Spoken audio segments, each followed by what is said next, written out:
ठीक है, मनीष शुक्ला जी कुछ कहना चाह रहे हैं आप? देखिए कुंदन जी, मैं एक टिप्पणी मैंने पहले भी की, उसी को रिपीट करना चाहता हूँ। देखिए, वैभव जी ने कहा कि ऐसे व्यक्ति से क्या ही बात करना। यही बात शिवपाल जी ने भी कही। उन्होंने कहा तुच्छ लोग हैं। क्या मानसिकता है समाजवादी पार्टी के नेताओं और प्रवक्ताओं की।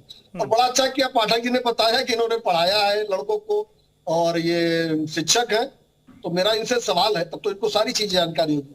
2012 से 17 के बीच में कितनी परीक्षाएं माननीय उच्च न्यायालय ने स्टे कर रखी थी।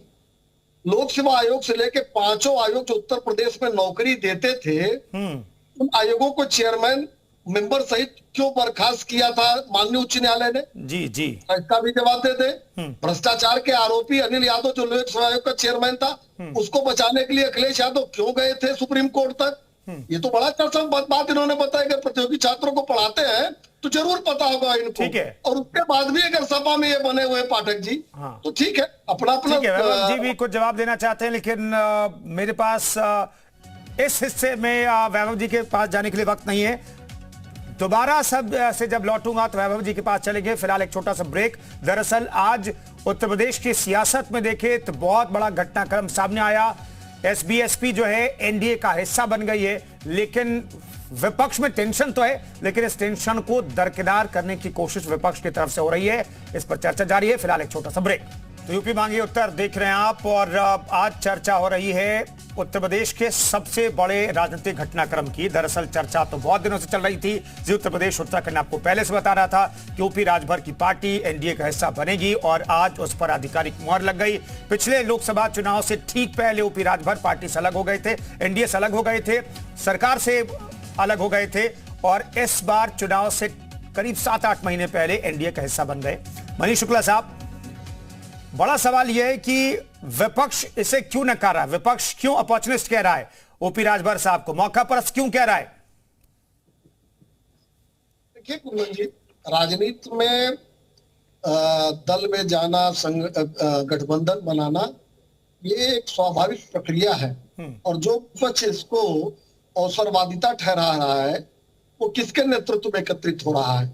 अखिलेश यादव किसके नेतृत्व में विपक्ष का गठबंधन बना रहे हैं? नीतीश कुमार के। और नीतीश कुमार के बारे में उनकी क्या राय है, समाजवादी पार्टी के प्रवक्ता बताएंगे क्या राय है। तो हमको लगता है कि आत्मोलोकन किए बिना समाजवादी पार्टी इतनी हताशा निराशा में है कि जो बयान वो दे रहे हैं लगातार उनके लोग, वो उन्हीं के ऊपर उल्टा पड़ रहा है। अभी एक प्रवक्ता कह रहे थे कि सत्ता जिसके साथ है उसके साथ जाना चाहते हैं, आपने हार स्वीकार कर ली। अब आप ओम प्रकाश राजभर को तो आप कह रहे हैं कि अवसरवादी है, और जिसके साथ जा रहे हैं नीतीश कुमार या राजद जो गठबंधन है, कितनी बार नीतीश कुमार और राजद एक साथ हुए, या तमाम लोग जो हैं इनके गठबंधन में जो एक विपक्ष राष्ट्रीय स्तर पे जो मिलने जा रहा है, उनके गठबंधन किसके किसके साथ रहे, किसके किसके साथ छूटे। अगर अखिलेश यादव इसका अध्ययन कर लेते राजनीतिक रूप से, तो हमको लगता है ये बयान ना देते। ठीक है वैभव पाठक, क्या लगता नहीं कि आप लोगों के अंदर मंथन करने की जरूरत है? क्योंकि आपने जिसके साथ भी गठबंधन किया उसके साथ आप बहुत लंबे वक्त तक नहीं रह पाए, भले चुनाव में आपको फायदा हुआ हो ना हुआ हो, आखिर क्या दिक्कत है? क्यों ये गठबंधन टूट जाता है? एक्चुअल में जो मंथन करने की जरूरत है वो भारतीय जनता पार्टी को है। क्यों? क्योंकि वो उस नेता को, उस पार्टी को शामिल कर रहे हैं जो देश के प्रधानमंत्री को गाली दे रहा है, उत्तर प्रदेश के मुख्यमंत्री को गाली दे रहा है। तो मंथन तो इनको करने की जरूरत है। एक्चुअल में जो पटना में जो महागठबंधन की जो रैली हुई है, उससे ये लोग पूरी तरीके से डर चुके हैं, क्योंकि ये जानते हैं कि महंगाई चरम सीमा पर है। इस पर ये बात करेंगे नहीं, ये हमेशा डाइवर्ट करेंगे। कानून व्यवस्था पूरी तरीके से ध्वस्त है, उस पर भी नहीं बात करेंगे। निजीकरण पर भी नहीं बात करेंगे ये। तो भारतीय जनता पार्टी को पता चल गया है कि मेरा देश से सफाया होने जा रहा है। अगर भारतीय जनता पार्टी इतना खुश था तो फिर ओम प्रकाश राजभर को लाने की क्या जरूरत थी? भाई अगर आप अच्छा कर रहे थे, आप खुद अगर 80 में से 80 जीत रहे थे, तो ओम प्रकाश राजभर जी को लाने की क्या जरूरत थी? भाई 80 में से 80 ऐसे नहीं जीता जाता वैभव पाठक। वैभव जी, ये 80 में से 80 ऐसे थोड़ी जीत जाते हैं कि आपने टारगेट सेट किया और जीत गए। उसके लिए रणनीति बनानी पड़ती है, लोगों को जोड़ना पड़ता है, और वो लोगों को जोड़ रहे हैं और आपसे लोग छिटक रहे हैं। बिल्कुल, देखिए राजनीति में सबको जोड़ता है। हमारे पार्टी में बहुत सारे लोग आए हैं, बहुत सारे लोग जाते हैं। भारतीय जनता पार्टी में बहुत सारे लोग बंगाल में जाके कांग्रेस ज्वाइन किए। नीतीश कुमार जी का भी मैंने बताया। तो ये राजनीति चले गए, ऐसे और भी लोग हैं क्या? क्योंकि ओपी राजभर ने कहा था कि भाई जो महाराष्ट्र में हुआ वो उत्तर प्रदेश में भी हो सकता है। राजनीति है, राजनीति में सबको अवसर है, सब लोग जाते हैं, सब लोग आते हैं। जैसे 2022 से चुनाव था, भारतीय जनता पार्टी के बहुत सारे विधायक मंत्री हमारे पार्टी में शामिल हुए, तो ये राजनीति में चलता रहता है। लेकिन भारतीय जनता पार्टी ने अखिलेश यादव जी की नीतियों से पूरी तरीके से डर गए हैं, वो जानते हैं। मैं इस एक शेर के साथ कहना चाहता हूँ, अखिलेश यादव जी समाजवादी हैं, समाज के हर पिछड़े, शोषित, वंचित सबको साथ लेके चलते हैं।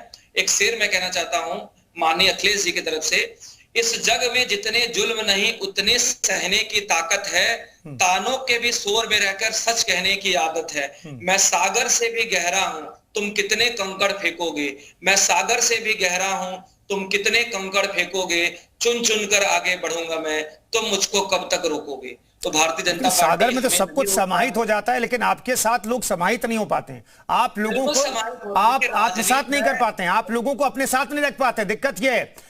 इजहार अली साहब, पिछले बार कहा जा रहा है कि सीटों को लेकर के खटास हो गई थी बीजेपी के साथ, इसलिए गठबंधन टूट गया था। इस बार सब कुछ फॉर्मूला तय हो गया है इन चंद दिनों में, जब लगातार बैठकों का दौर चल रहा था तब। इजहार अली साहब,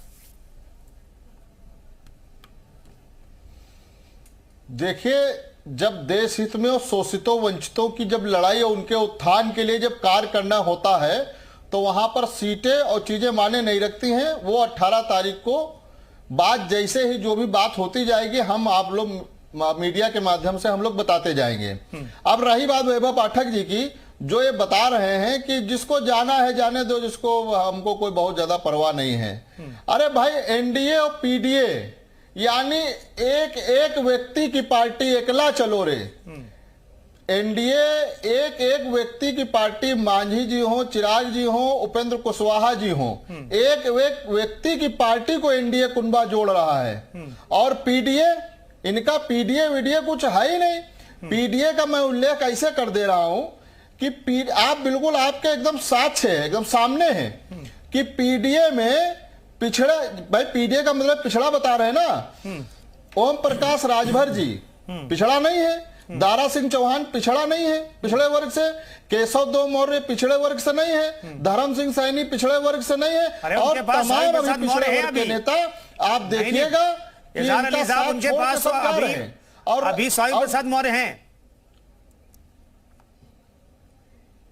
स्वामी प्रसाद मौर्य, वो देखिए, उनकी बेटी भारतीय जनता पार्टी से वर्तमान में सांसद है, तो उनको आधा मान लीजिए, आधा वो समाजवादी है, वो आधा भाजपाई है। उनकी बेटी सांसद हैं। अब दलित की बात कर रहा हूं, डी का जो बता रहे हैं, देखिए, प्रमोशन में आरक्षण समाजवादी पार्टी की सरकार ने खत्म किया, और जिस तरीके से समाजवादी पार्टी की सरकार में दलितों के साथ अन्याय हुआ, गांव के अंदर, कस्बों में, जहां पे इनकी स्वजाति बाहुल है, तो वो कैसे आपको वोट करेगा। और अल्पसंख्यक के साथ आप देख ही रहे हैं कि आज अल्पसंख्यक कांग्रेस पार्टी ज्वाइन कर रहा है कितनी भारी मात्रा में। आप देखिए, कांग्रेस दफ्तर में कोई ना कोई अल्पसंख्यक का बड़ा नेता, चूंकि ठीक है। राजीव जी का मैं रुक करना चाहता हूं। राजीव जी, दो नारे जो उत्तर प्रदेश में बहुत प्रमुखता से लगाए जा रहे हैं, एक तो मिशन 80 का जिक्र होता है, और दूसरी तरफ अखिलेश यादव ने नारा दिया कि 80 हराओ, भाजपा हटाओ।